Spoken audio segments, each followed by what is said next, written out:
Hello everybody, it is Mariah, otherwise known as Blue Moonstone, and we are back with another Mining Mysteries video today. Today I'm going to be telling you guys some scary forest stories. Before we get into the video, I did want to let you guys know that the Mining Mysteries videos are now going to be coming out every Monday. So you can look forward to a brand new Mining Mysteries video every week, and I'm super excited to finally have a schedule for you guys. Alright, let's get into the video. The stories prepared for Mining Mysteries may be disturbing for some viewers. Some stories may have graphic details not suitable for everyone. Viewers' discretion is advised. These stories are found on Reddit, so the legitimacy of them is unknown. It is up to you to decide whether or not you believe. If you ever find a traffic light in the forest, don't move if it turns red. Just before my 11th birthday, my grandfather had invited me along for a 2-day hunting trip in the deep woods up north, close to where he'd grown up as a child. He'd been going there his whole life and said it was good ground for deer and that the air always carried the scent of old pines and wet moss. That morning couldn't have been better. The sky was pale blue, the air crisp enough to sting a little bit when you breathed in deep. We walked slowly down the trail, taking turns with binoculars to look at birds. He'd point out their names like he was listing old friends. Around noon, we found some late-season lingonberries and filled a small tin cup before moving on. A few hours later, we met another hiker coming down the trail. My grandfather greeted him by name. He was an older man with a red jacket and a face that looked weathered but kind. They started talking about local fishing spots and timber prices, things I had no interest in at the time. The sun was already approaching the horizon, casting orange light through the branches. I remember thinking it'd be nice to find a place to camp before dark. So being young and impatient, I told them to go ahead, I'll look for a little spot. My grandfather just nodded and said not to go too far. The forest was quiet, apart from the wind and the occasional distant bird call. I spotted a small clearing just off the trail and pushed my way through a wall of pine branches, and that's when I saw it. A tall, thin shape standing among the trees. At first I thought it was a dead spruce, its bark stripped away and rust-colored, but as I walked closer, I realized it was made of metal. The rusted pole was crowned by a traffic light. Its senses were cracked, and the signal housing was coated in a thin layer of moss, yet there was a light inside, a faint green glow, flickering every few seconds like a weak heartbeat. I stood there staring, trying to make sense of it. There were no roads anywhere near this part of the forest, no wires, no sign of anything man-made, except for this traffic light. I remember thinking my grandfather would have got a kick out of it, so I jogged back to where he was talking with the other man, and I told him I found something cool a bit further up the trail. He humored me, as he always did, and they both followed me back to the clearing. When we reached the spot, the traffic light was still there. I pointed at it, excited. "Do you think there maybe used to be an old road here? Maybe like an old neighborhood or something?" But he didn't answer. I looked back at him, and color had drained from his face, and his eyes were locked on the light. The other man looked confused and was going to ask my grandfather something, but before he could speak, the green light faded and was replaced by a yellow light. That was when my grandfather moved. He grabbed me and pulled me tight against his chest. "Don't move," he said. His voice was trembling.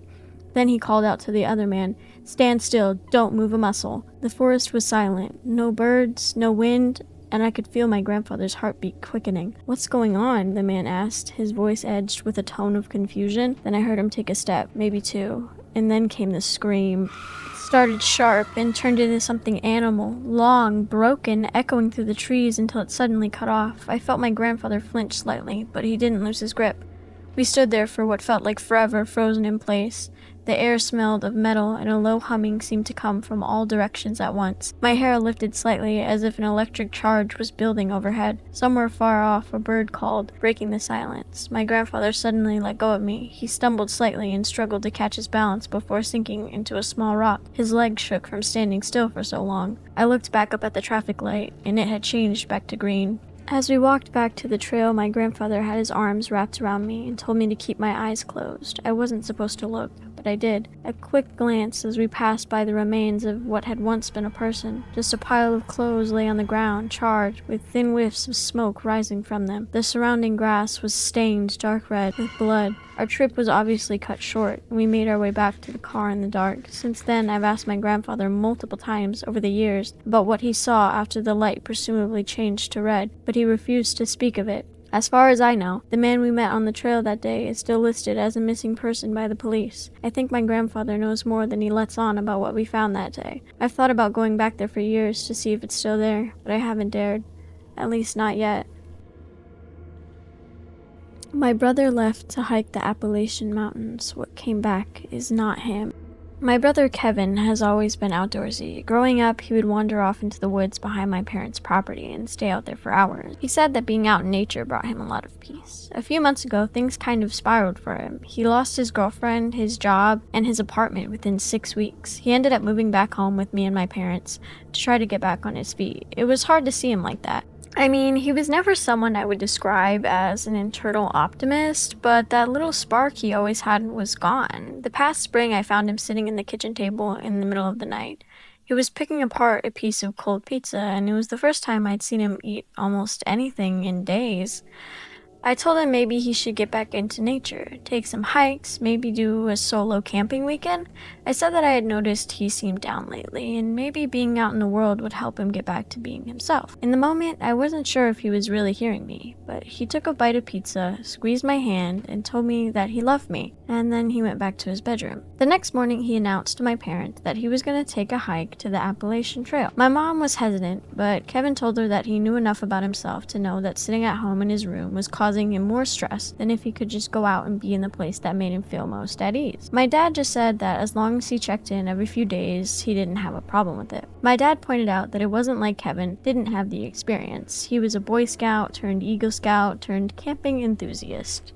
People do that hike all the time, Kathleen. If it were dangerous, no one would be bragging about it. I remember him saying those words exactly, and I don't know why they stuck in my head the way that they did. But maybe it was the way that Kevin seemed to brighten up a little bit after my dad had gave him his blessing in this sort of roundabout way. The next 2 weeks were spent helping my brother pack what he would need, registering his hike, and buying a plane ticket to Georgia, where he would start his trip. The night he left, our mom was a mess. She kept fussing over him as if he wasn't a fully grown man. She kept asking him if he had everything he needed, and he just kept assuring her that he did, and he would check in with us once he got to the trailhead. Looking back now, he seemed genuinely excited, but if I would have known what would have happened, I would have never let him leave. My brother called, like he said he would, just as he was beginning his trip. He even sent a photo to our family group chat that showed him against a backdrop of purple blue mountains and lush greenery. He had a thumbs up and his signature slightly off-center smirk. He wrote, "Finally made it. Love you guys. I'll talk to you when I get better reception." Over the next few days, Kevin would send a photo or a video, usually of his surroundings, but an occasional selfie with the caption of "proof of life." But as the days were on, we stopped getting updates as frequently. What was a text at least once a day became a text once every 3 or 4 days. My dad blamed it on spotty cell reception, which made sense, and it wasn't as if the messages had stopped altogether. And from what I could piece together from his photos and short text bursts, he was making good time. It was around a month and a half into his trip when we realized it had been almost 2 weeks without any communication from him, so we called the authorities. We gave them all the information that we had, but based on what we knew, it was hard to say he was even missing. As far as the police were concerned, he had gone off-grid with the intent of going off-grid. Sending out search and rescue would cost thousands of dollars, and it could be a waste of resources, especially if there was someone else who needed it. They said they would put a notice out to the Ridge Runners if they had saw Kevin. They were told to contact us. My mom was furious, but I couldn't necessarily blame them for their response. We had no evidence to support that Kevin was anything but content out in the wilderness. A few days later, a text came through, just a photo of a sunset and the words, "Everything is okay here." That began the new normal of communication with my brother. There would be long stretches of time where we would hear nothing, just enough for my mother to start panicking, and then we would get a blurry photo or a generic caption like,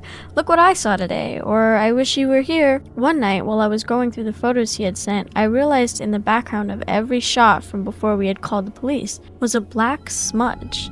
It was too blurry to properly make it out, and it didn't seem like an animal or something caught moving in the camera lens. But after the first photo he had sent after we thought he was missing, the smudge was gone. Kevin came home earlier than expected. He hadn't told anyone his plans. One night during dinner, there was a loud, sharp knock at the door.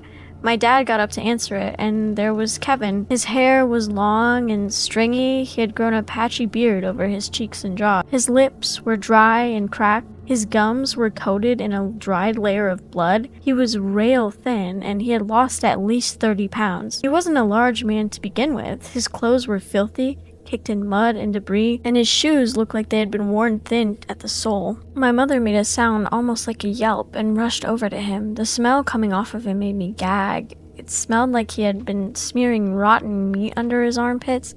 My dad looked at him in shock, and when he finally spoke, his voice was dry and raspy as if he hadn't used it in weeks. Mom. That was all he could say before he practically collapsed in her arms. I won't bore you guys with everything that happened after that. There was a lot of hugging, some tears, and a very long shower, but something just didn't feel right. He went to bed pretty much immediately after, and he barely looked at us, and the next morning, he ate his breakfast with a ferocity that made my skin crawl. He was gulping down huge mouthfuls of food, barely stopping to breathe. My mom just kept piling his plate with bacon, eggs, and toast. He stopped only after he had consumed a whole loaf of bread, 2 packages of bacon, and nearly 2 dozen eggs. I tried to ask him about the trip, tried to get him to say anything at all really, but all I got were grunts and uh-huhs before he would lumber back off to his room. The next few days were more of the same. He ate an insane amount of food, slept for hours, and then mumbled his way through conversations. It took about a week for him to start communicating like a human being again. Even then, it was stilted, awkward, and unnatural. He's been home for almost a month, and something just isn't right. His voice has changed somehow. It's still his voice, but it's like there's a second voice buried underneath, like someone trying to harmonize while he speaks. He lumbers around the house like his knees are locked in place and refuses to go to the doctor. The worst part is the smell. It still won't go away, no matter how often or how long he showers. He reeks like death. I could have maybe ignored all this, maybe blamed it on being isolated in the woods, but after what happened tonight, I couldn't sleep. That feeling of fear in my stomach I felt ever since he's been back hasn't gone away, and honestly, it keeps me up most nights. I was trying to will myself to sleep when I heard the door crack open. I crept out of my bedroom and down the hall. From my viewpoint, I could see into the kitchen through the window into the backyard. I saw my brother, perched on his hands and knees. He was twitching wildly, like every muscle in his neck and his head were spasming. He widened his stance and thrashed his head toward the ground and out of my line of sight. I was worried that maybe he was having some kind of seizure, so I ran out to check on him, and that's when I saw it. His head was buried deep into the carcass of one of our neighbor's cats. He was chomping down on its tiny blood and teeth oozing out between the gaps of his teeth. That thing had clearly been dead for at least a day or so. Its body was bloated and its eyes were dull. Kevin reached inside and started to strip off pieces of muscle and tendons. He slurped them up the same way that he had been eating our mom's cooking. Pressing his thumb into the thing's skull, he popped out one of the eyes and ate it like a grape. I ran back into the house and I locked the door behind me. I was about to run back to my bedroom when the smell hit me. The horrible death stench that had been wafting around my brother. I opened the door to his room and inched a few feet inside. Wrapped in his bedding were decaying bodies of 20 or more animals, rabbits, mice, squirrels. I tried to run to my parents' room to wake them up, to tell them we needed to call someone. As I turned around, I saw Kevin in the kitchen window. His body was drenched in blood, and he was eyeing me through the glass. His head tilted at an angle that shouldn't be possible. The vertebrae in his neck strained underneath the skin, and he lunged at the window, and I screamed. My parents woke up then, and they found me in the hallway, sobbing, sweating, and shaking with fear. I told them what I saw, and Mom and Dad rushed outside to try and, well, I don't know exactly what they were trying to do, but it didn't matter. My brother was gone. We called the police, and they said it sounded like my brother had some sort of mental crisis. Maybe he picked up some kind of parasite in the woods that was impacting his brain chemistry. But I know that they're wrong. Whatever that thing was, it wasn't my brother. My brother left for the Appalachian Trail, and he never came back. And I think whatever the black smudge was in those photos was something that hunted him, and I think it was successful.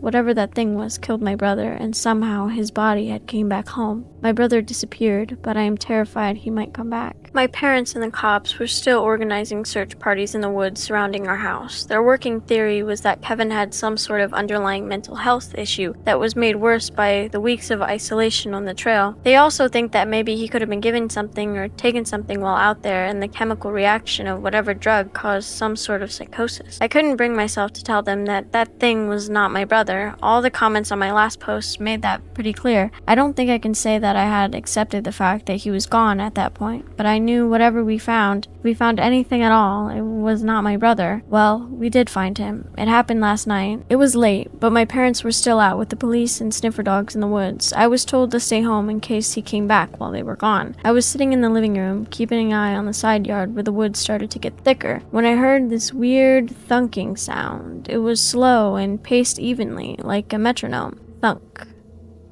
Thunk. Thunk. From my viewpoint in the living room, I could see a shadow cast across the dining room table, backlit from the streetlights outside. My parents' house is a sort of U-shape. You can walk a circle around the first floor, going from kitchen to dining room to living room and back again. I slipped off the couch and sort of crouch walked my way to the kitchen. From there I had enough of cover from the wall dividing the living room and dining room that I could see the bay window that looked across the front yard. And there was my brother. Or rather, the thing that was pretending to be my brother. He was standing in front of the window, rocking back and forth on his heels. He walked too close and his forehead would clunk against the window.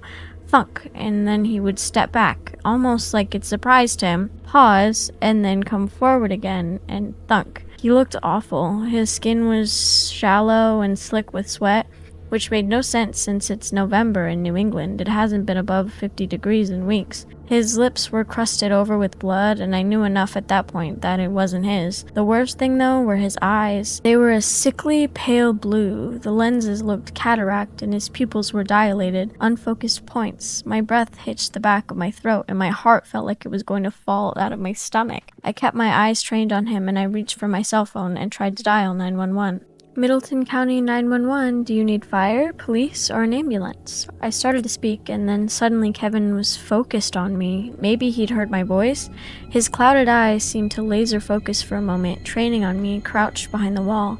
I wasn't sure if he could see me. He shouldn't have been able to from his position, but then the thunking became louder and more urgent. I gave the operator my name and address, and Kevin began to bang his head into the window faster and faster. I tried to explain that my missing brother was back, but that something was wrong, that he was trying to do something. The crack of the window pane was the loudest sound I'd ever heard, and I watched as my brother slammed his head against the glass again and again. Blood smeared across his forehead, and then the cracking turned to a smash as my brother crashed through the pane. I screamed, I dropped my phone, and I ran. The only room in my parents' house with the lock was the bathroom, so I scrambled to get there and lock the door. Once I was there, I could hear him falling through the broken window and lumbering around the house. His feet sounded unnaturally heavy, like they were waterlogged. I could hear the crunching and sound of broken glass under feet, and I looked around for something, anything at all I could use as a weapon. I just kept telling myself that I would not go down without a fight.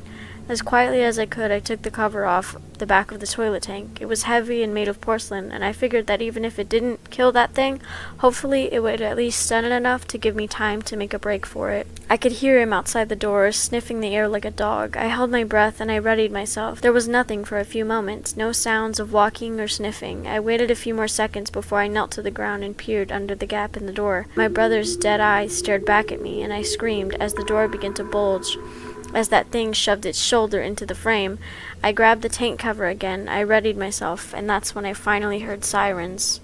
I could hear the shouting from outside and the stomping of boots across the smashed glass, but that thing wouldn't stop. It kept throwing itself against the door. I heard one cop yell, "Taser!" and then a rapid clicking noise. There was more shouting, more clicking, and then one of them said, "Stop, or we will shoot." The thing outside the door paused for a moment, and then it charged at the officers. I could hear its heavy feet lurching across the floor, and that's when I heard the gunshots. That's where I sort of blacked out, and from what the cops tell me, they were able to get me out of the bathroom. My parents were called back in from the woods, and they were told that their son had been trying to attack their daughter. They were told that he had been killed after he had attempted to attack an officer. We're staying in a hotel now, close to the station. They're going to interview us again all in the morning. They plan on doing an autopsy on my brother. My parents haven't said a word to me since we got here. I think that they blame me, but I wasn't the one to shoot him, but I was the person who called the man who did. I don't know if you were all hoping for some kind of miracle where we get a happy ending, but this wasn't it. I'll try to update you all after the autopsy report is finalized, but honestly, I think it's best if I just let it go. My brother was kind, funny, smart, and most of all adventurous. He wasn't that thing that came home to us. My brother died out on the trail, not bleeding out on the floor in the house that we grew up in. I don't think we'll ever have answers, unless maybe some of you have them. Hold your loved ones tight tonight. Rest in peace, big brother. Alright everybody, that is going to be it for me today. I hope you guys enjoyed these stories. Sorry this video is a little bit shorter. I have been doing a lot of work outside and it is now full winter. We got a few feet of snow, in fact, and it's really been taking a toll on my throat. So I hopefully will be back next week with a couple more stories for you all. From here on out, you can look forward to a brand new Mining Mysteries video every Monday. I'm very excited to finally have a schedule for you guys, And yeah, if you have any story suggestions, leave those in the comment. Make sure you like and subscribe, and I will see you all next week. Goodbye.